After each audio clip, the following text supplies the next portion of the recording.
Hello, welcome to the Art Channel with Grace Adam and my friend and colleague Joshua White.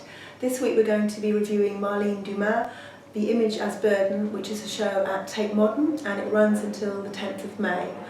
Dumas was born in South Africa, but she lives and works in the Netherlands, and this is a large exhibition, mostly paintings, some drawings, and we're going to review just 4 pieces of work to give you a taste of the exhibition.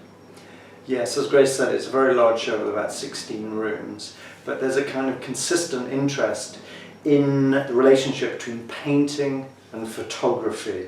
And you can see that in one of the rooms where she pairs 2 paintings together as a companion work.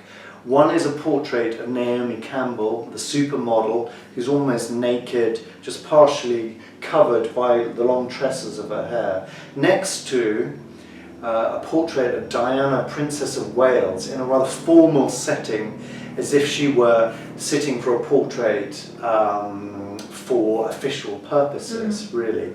And so it's that transition, that shift from a photograph as a record, as a portrait, capturing all of the detail of the physical features, both Naomi Campbell and Diana, Princess of Wales, and that move to a painting, and rather kind of incomplete paintings, using a very kind of saturated use of ink and watercolour, sort of stains the canvas, that leads us into a kind of new direction, new meaning and signification that that Dumas is exploring.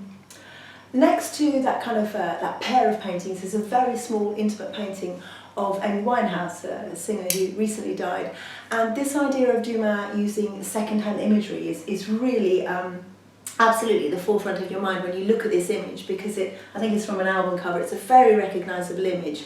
But Dumas does something very personal and very clever with the work. You zoom right in on this woman's face and you're having a conversation with her. It's hung pretty much at eye level, and you are really drawn into considering and being with her for a moment. It's a very intimate portrait, and I think, as you say, Josh, this idea of staining the canvas with absolutely kind of the real depth of colour is really characteristic of her work. It reminds me of Expressionism, German Expressionism. There's a kind of expressive, intuitive handling of the paint. But as I said, with this twist that she's not working with a live model. And of course that is quite a different process. It's conceptual in origin, but the result is still very painterly. And so it's intriguing and engaging, and looking at the Amy Winehouse portrait, you recognise her as an international celebrity. At the same time, you can see some of that kind of humanity, the vulnerability, and of course the accompanying tragedy of her life. And it was just the detail of the smudge of that trademark makeup that draws you in. And of course it's cropped so tightly. It's as if she's standing a few centimetres away from you.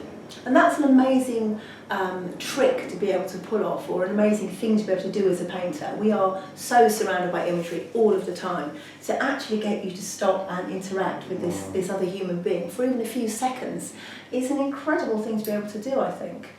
The subject matter that she really tackles is human nature, human bodies, and I guess predominantly the female body. And the second painting we're going to talk about is a painting called The Painter, and it is on the front of the catalogue.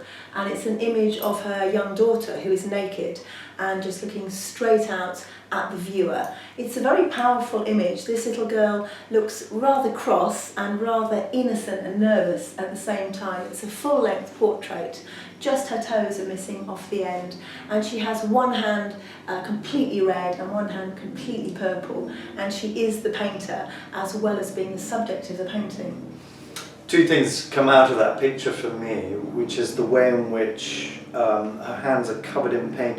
It's almost like a Freudian phase of development in childhood, of that tactile encounter with the world, exploring the senses, or something very primal and instinctual. And the other aspect to it is the way in which she looks rather kind of irritated, a child, because of course we understand that children make reluctant models because there's a suggestion that perhaps with her own child she was able to, at least from experience, to observe and look at the child. But it's painted on a very large scale, almost 6 feet high. Yeah, it's a big piece. She accelerates almost the child into adult life. But yeah, you have that intimacy. Yeah, I mean, and I think it's deliberately an uncomfortable image. I mean, this is an image of a naked prepubescent child, and we have a very difficult relationship with those images, justifiably so. But this is a lovely and innocent and engaging image of the artist's daughter, who is absolutely in command of the image. It's quite a powerful image.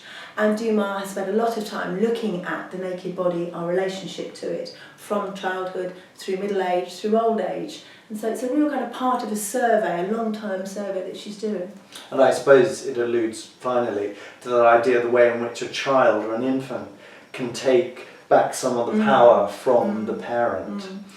And then we move to a series which is very memorable. I think we both agree on that. Very powerful, called Great Men, and it was a work that Dumas made for Manifesta, which is a moving exhibition, and it was staged in St. Petersburg, I think in 2014, and she charges it with politics, very much the context of criminalization of homosexuality in Russia. And so she explores the life of several prominent gay men, effectively, over a course of 100 years. Oscar Wilde is there, Alan Turing, Tchaikovsky. And we recognise some of these figures. Some are less well known, but she writes just a brief biographical description of their life and achievement and hangs them as a gallery of portraits in this very distinctive use of black ink that she stains the watercolour paper with. And it's quite moving and powerful and elegiac. It is. It's a really engaging piece of work, actually, because, as you say, you know some of them and you don't know others. So you go from, Francis Bacon the painter to Justin Fashanu the footballer, who I now know a little more about. So there's a fantastic democracy across different professions and different ages. And you get, as you say, this little piece of pencil writing underneath, you get drawn in, and they're just a little bit smaller than life size. So again, there's this great intimacy, which I really enjoyed. And it's instructional, as you said, but there's a levelling aspect in terms of their humanity and that kind of the implicit suffering. I mean, perhaps the one figure who emerges free of some of that burden is David Hockney, who in his life has witnessed kind of gay liberation, effectively, and is being free and lucky enough to live his life as he chose to do so. No, it's a powerful piece of work. Dumas' work is definitely political, with a big P or a small p. She's always asking us, I think, to look at the way we live, the judgments we make, the relationships we have with images and the way images are made. And as Josh has said, she always uses second-hand, third-hand imagery. And there was a room with two particularly powerful portraits in there. One called Son of and one called Osama. Two portraits hung very close together, a little bit like the Winehouse, quite small, intimate images, one of Osama bin Laden and one of his son. And they are, of course, for Osama bin Laden, it's an image you know so well. It's the image that appeared in the newspapers online over a number of years. And she actually talks about him having quite a gentle face, quite an attractive face. And placed next to an image of his son, suddenly he is a father as well as a terrorist. And you know all those things intellectually, but when you're faced with the images, it's quite confusing. There's that shock of recognition. Osama bin Laden's image has been distributed around the world. It's invested with all that kind of anxiety and fear, that sense of his power to create havoc and suffering. And there he is, closely cropped with the beard of an elderly man. He looks fragile, human. There's a twinkle in his eye. And there's that, of course, paradox and contradiction from what we know about him in terms of his responsibility for a great deal of torment. and cruelty, and then, as you said, the sun above, and it's disturbing and confronting. And we have to kind of trace that journey from the newspaper to this handmade, painted portrait. And that really goes to the heart of what Marlene Dumas is doing with painting. She stops us in our tracks. She asks us to reconsider an image, its origins and interpretations. I think sometimes she leads you to a conclusion. Sometimes you think you're being led to a conclusion and she confuses you, or she takes away meaning. So in that way, it's very refreshing because you can't look in a lazy way. You have to always be reassessing how you're responding to these famous images. And so, I mean, to wrap up and to conclude, this is a show that really celebrates painting, the power of the painted image. At a time of multimedia, mass media, of course painting falls largely out of fashion in the 60s and 70s as artists turn to other media.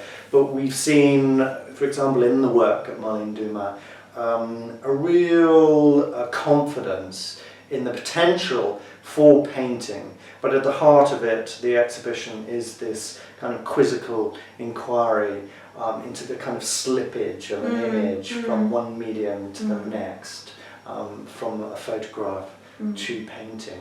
And I think, as you say, it's a testament to how powerful painting still is. So a really strong show.